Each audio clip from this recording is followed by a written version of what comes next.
एक छोटे से गांव में 3 दोस्त रहते थे, रामू, लखन और बसंत। तीनों की दोस्ती गांव में मिसाल थी।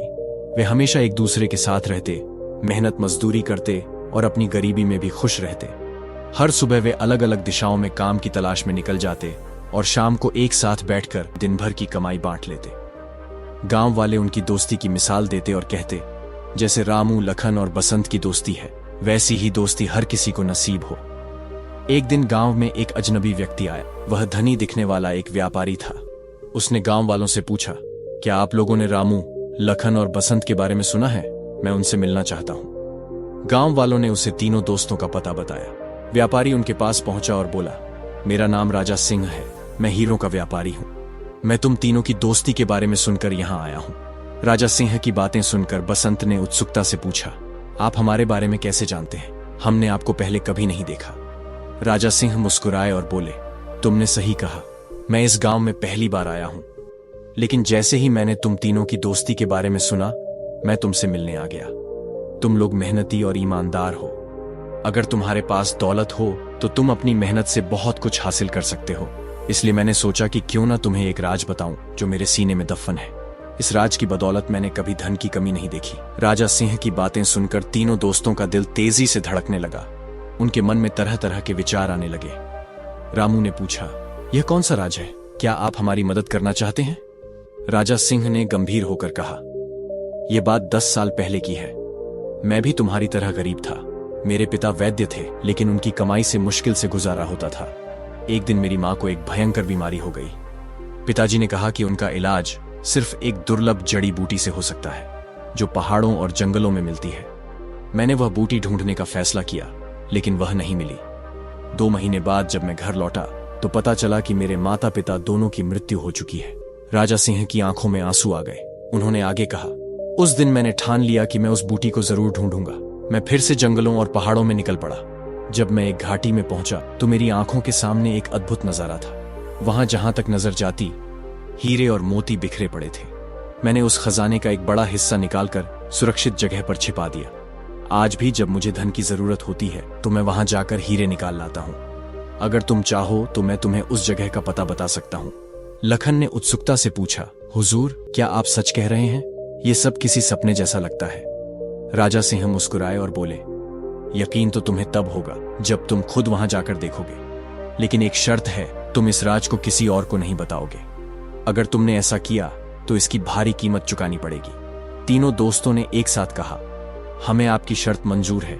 राजा सिंह ने उन्हें उस जगह का पता बताया और कुछ रुपए देते हुए कहा, यह पैसे सफर में काम आएंगे। मुझे विश्वास है कि तुम मेरी बातों को गंभीरता से लोगे। इतना कहकर राजा सिंह चले गए। सेठ राजा सिंह के जाने के बाद तीनों दोस्त आपस में बातचीत करने लगे। रामू ने संदेह जताते हुए कहा, क्या सच में ऐसी कोई जगह हो सकती है? कहीं सेठ ने हमें बेवकूफ तो नहीं बनाया? बसंत ने जवाब दिया, मुझे तो सेठ की बातों में कोई छल कपट नहीं लगा। हमें एक बार वहां जरूर जाना चाहिए। तीनों दोस्त उस जगह पर जाने के लिए तैयार हो गए। उन्होंने अपना कुछ सामान इकट्ठा किया और सफर पर निकल पड़े। यात्रा लंबी थी, इसलिए वे जहां भी उपयुक्त स्थान मिलता वहां आराम कर लेते। चलते चलते 4 दिन बीत चुके थे। एक दिन जब वे रास्ते से गुजर रहे थे, लखन ने कराहते हुए कहा, मुझे बहुत प्यास लगी है, मेरा गला सूख रहा है, जल्दी से पानी लाकर दो, वरना मेरी जान निकल जाएगी। यह कहते हुए वह तड़पने लगा। लखन की हालत देखकर रामू चिंतित हो गया और बोला, बसंत, जल्दी से कहीं से पानी खोज कर लाओ। यह सुनकर बसंत एक बर्तन लेकर पानी की तलाश में निकल गया, लेकिन जैसे ही बसंत वहां से गया, लखन तुरंत फुर्ती से खड़ा हो गया। यह देखकर रामू हैरान रह गया और बोला, यह क्या? तुम तो भले चंगे हो, फिर यह प्यास का नाटक क्यों किया? लखन मुस्कुराते हुए बोला, अरे मूर्ख, तुम इतना भी नहीं समझते। मैंने यह नाटक सिर्फ बसंत को यहां से हटाने के लिए किया था, ताकि मैं तुमसे अकेले में एक जरूरी बात कर सकूं। रामू ने आश्चर्य से पूछा, ऐसी कौन सी बात है जो बसंत के सामने नहीं की जा सकती? लखन ने गुप्त स्वर में कहा, बात यह है कि अगर तुम चाहो तो उस खजाने के मालिक सिर्फ हम दोनों बन सकते हैं। रामू चौंक कर बोला, क्या मतलब? बसंत का उसमें कोई हक नहीं होगा? लखन ने दृढ़ता से कहा, बिल्कुल नहीं। मैं नहीं चाहता कि वह उस जगह तक पहुंचे। अगर तुम मेरा साथ दो तो यह काम बहुत आसानी से हो सकता है। सोचने में समय बर्बाद मत करो। क्योंकि बसंत कभी भी वापस आ सकता है। हम रास्ते में किसी भी मौके पर उसे खत्म कर देंगे और फिर खजाने के अकेले मालिक सिर्फ हम दोनों होंगे। रामू असमंजस में बोला, लेकिन अगर कोई गड़बड़ हो गई तो इसकी जिम्मेदारी सिर्फ तुम्हारी होगी। लखन तुरंत सहमत होते हुए बोला, मुझे मंजूर है, चुप रहो, लगता है बसंत आ रहा है। तभी बसंत वहां पहुंच गया और बोला, ये लो दोस्त, जल्दी से लखन को पानी पिला दो। लखन ने पानी पीते ही नाटक करते हुए ऐसा दिखाया जैसे उसकी जान में जान आ गई हो। बेचारा बसंत उन दोनों की साजिश से पूरी तरह अनजान था। बारी बारी से तीनों ने पानी पिया और फिर आगे बढ़ने लगे, लेकिन लखन को चैन नहीं आ रहा था। वह रास्ते भर बसंत से छुटकारा पाने की योजनाएं बनाता रहा। इसी उधेड़बुन में एक और दिन बीत गया। चलते चलते वे लोग एक झरने के पास पहुंचे। झरना देखकर लखन का मन खुशी से उछल पड़ा। वह सोचने लगा, अगर बसंत को इस झरने के ऊपर से धक्का दे दिया जाए तो उसकी मौत निश्चित है। हाँ, यही सही मौका है। उसने अपने दोनों दोस्तों से कहा, तुम दोनों यहीं रुको, मैं जरा इस पहाड़ी पर चढ़कर आगे का रास्ता देखता हूं। यह कहकर लखन पहाड़ी पर चढ़ गया। वहां पहुंचकर वह खुश होने का नाटक करने लगा और जोर से बोला, अरे दोस्तों, यहां का नजारा तो बहुत ही अद्भुत है। कुदरत का ऐसा नजारा मैंने अपनी पूरी जिंदगी में नहीं देखा। तुम लोग भी जल्दी से ऊपर आ जाओ, देखो कितनी खूबसूरत जगह है। उसकी बातें सुनकर रामू और बसंत भी पहाड़ी पर चढ़ आए। वे भी वहां से कुदरत के इस हसीन नजारे को देखने लगे। जब तीनों दोस्त इस नजारे को देख रहे थे, तभी लखन चुपचाप बसंत के पीछे गया और अचानक उसे जोर से झरने में धक्का दे दिया। झरने में गिरते ही कुछ ही पलों में बसंत आंखों से ओझल हो गया। अपनी योजना पूरी होते ही लखन जोर जोर से हंसने लगा। रामू, जो चुपचाप खड़ा यह सब देख रहा था, कुछ पल के लिए डर और सदमे में था, लेकिन फिर उसने भी लखन के साथ जोर जोर से हंसना शुरू कर दिया। इस तरह उन्होंने बसंत को अपने रास्ते से हटा दिया। अब वे दोनों खुश थे कि मिलने वाले खजाने में सिर्फ वे ही हिस्सेदार होंगे। दूसरी तरफ बसंत झरने से बहता हुआ एक नदी में गिरा। वह पूरी तरह बेहोश हो चुका था। उस जगह से थोड़ी ही दूर पर एक मछुआरा मछलियां पकड़ने के लिए जाल बिछाए बैठा था। वह बार बार जाल डालता, लेकिन उसकी किस्मत में आज मछली पकड़ना नहीं लिखा था। इस बार जब उसने जाल डाला तो उसे जाल कुछ भारी लगा। वह सोचने लगा, लगता है कोई बड़ी और भारी मछली फंस गई है। लेकिन जब उसने जाल खींचा तो यह देखकर उसकी आंखें फटी रह गईं। मछली की जगह एक बेहोश इंसान फंसा हुआ था। मछुआरा हक्का बक्का रह गया और मन ही मन सोचने लगा, अरे यह क्या, मछली की जगह एक इंसान। उसने तुरंत बसंत को बाहर निकाला और उसे होश में लाने की कोशिश करने लगा। फिर बसंत की जान बचाने के लिए वह उसे अपनी झोपड़ी में ले गया। वहां से वह गांव के वैद्य को बुलाकर बसंत का इलाज करवाने लगा। इधर रामू और लखन तेजी से अपनी मंजिल की ओर बढ़ रहे थे। लखन उत्साहित होकर बोला, दोस्त थोड़ा जल्दी करो, हम उस जगह पर पहुंचने ही वाले हैं। सेठ ने जिस जंगल का जिक्र किया था, यही वही जंगल है। इस जंगल के खत्म होते ही वह घाटी हमारे सामने होगी जहां खजाना रखा हुआ है। कुछ देर और चलने के बाद लखन ने कहा, मुझे लगता है हमें यहां थोड़ी देर रुककर आराम कर लेना चाहिए, ताकि हम थकावट दूर कर सकें और खजाने को समेटने के लिए पूरी तरह तैयार रहें। इसके बाद लखन ने पेड़ से कुछ फल तोड़े और वे दोनों फल खाने लगे। थकान के कारण रामू जल्दी ही गहरी नींद में सो गया, जबकि लखन किसी गहरी सोच में डूबा हुआ था। अचानक उसके दिमाग में एक और खतरनाक साजिश जन्म लेने लगी। उसने सोचा, क्यों ना रामू को भी अपने रास्ते से हटा दूं। अगर मैं उसे भी मार दूं तो इस पूरे खजाने का इकलौता मालिक सिर्फ मैं ही बन जाऊंगा। लखन के दिमाग में लालच पूरी तरह घर कर चुका था। उसने सोचा, अगर मैं रामू को इस पेड़ से बांध दूं तो रात के समय जंगली जानवर उसे खा जाएंगे और मुझे कोई रोकने वाला नहीं रहेगा। योजना बनाकर लखन ने गहरी नींद में सोए रामू को चुपचाप पेड़ से कसकर बांध दिया। लेकिन जैसे ही वह वहां से जाने लगा, रामू की नींद खुल गई। रामू घबराकर बोला, अरे लखन, तुम मुझे यहां बांधकर कहां जा रहे हो? रुको, मुझे यहां अकेला मत छोड़ो। लेकिन लखन पर उसकी बातों का कोई असर नहीं हुआ।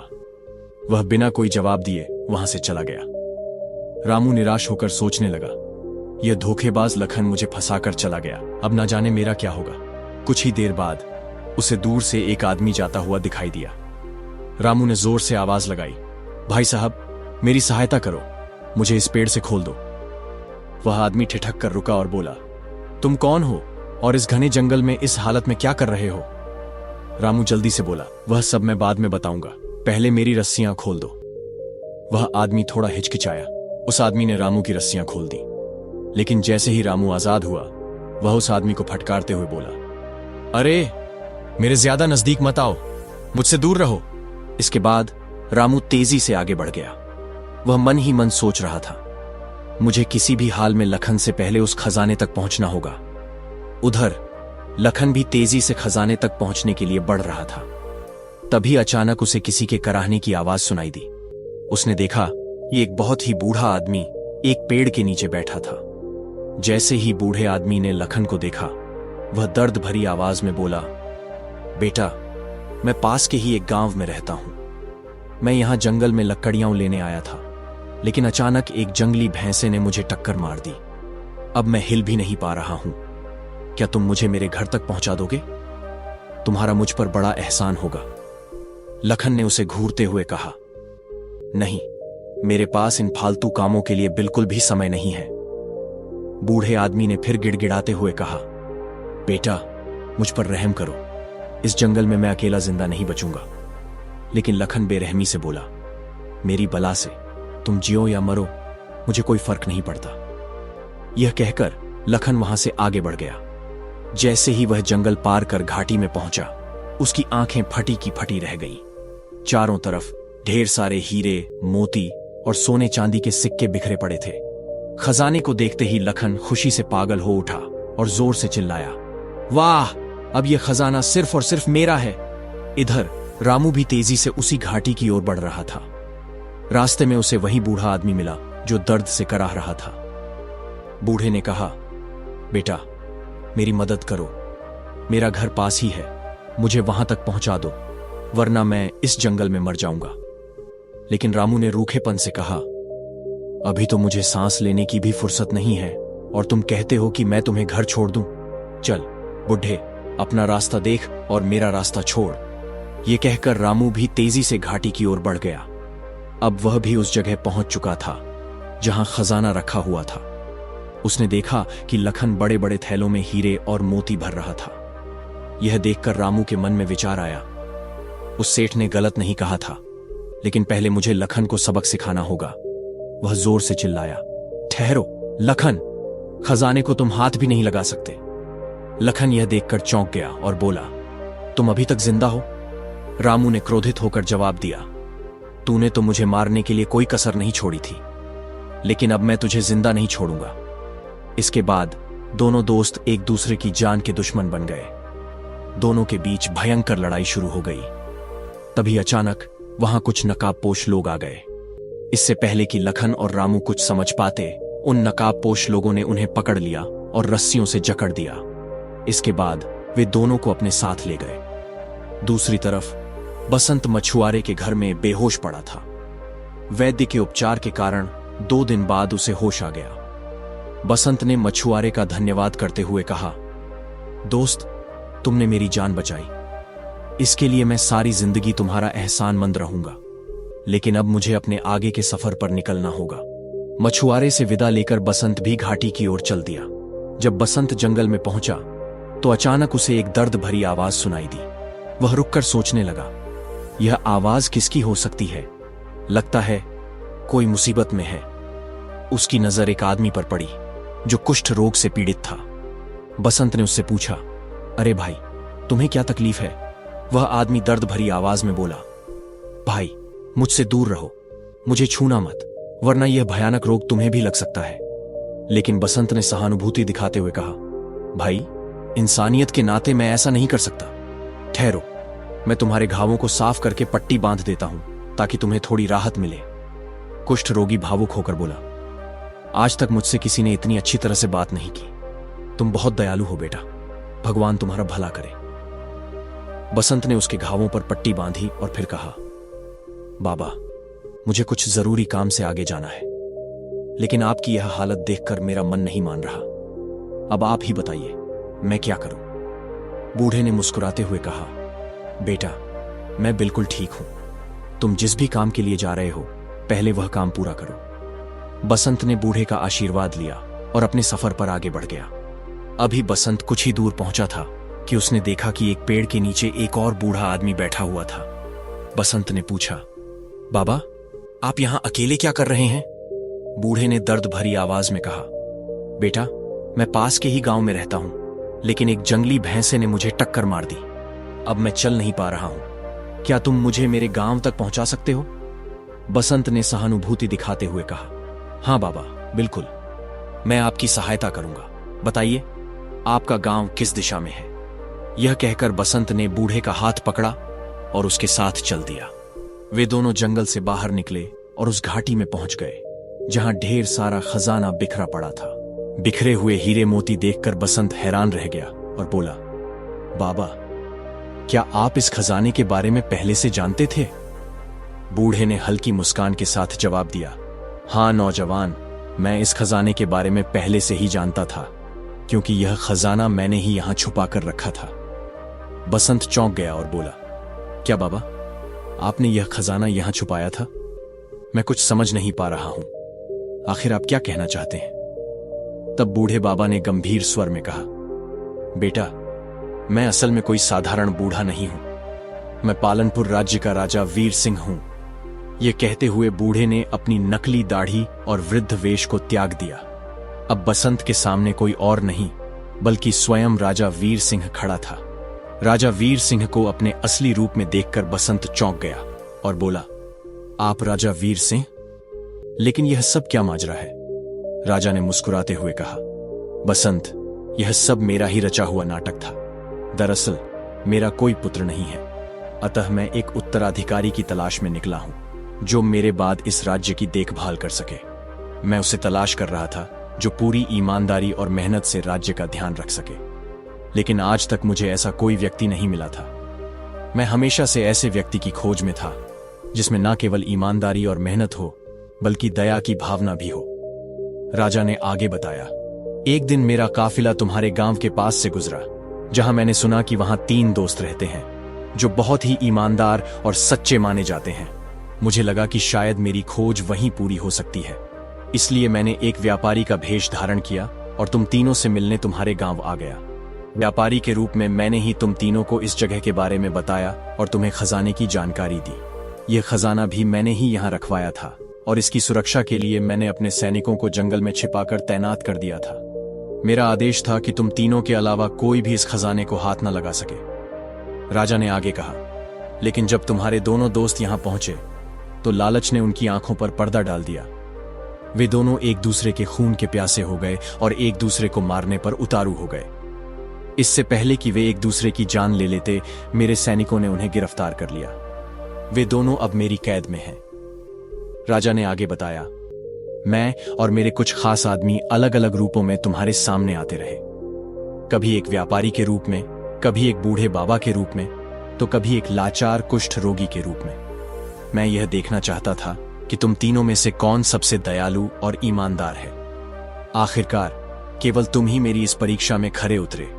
तुमने न किसी को धोखा दिया और न ही लालच में पड़े, बल्कि जहां भी जरूरत पड़ी तुमने दूसरों की सहायता की।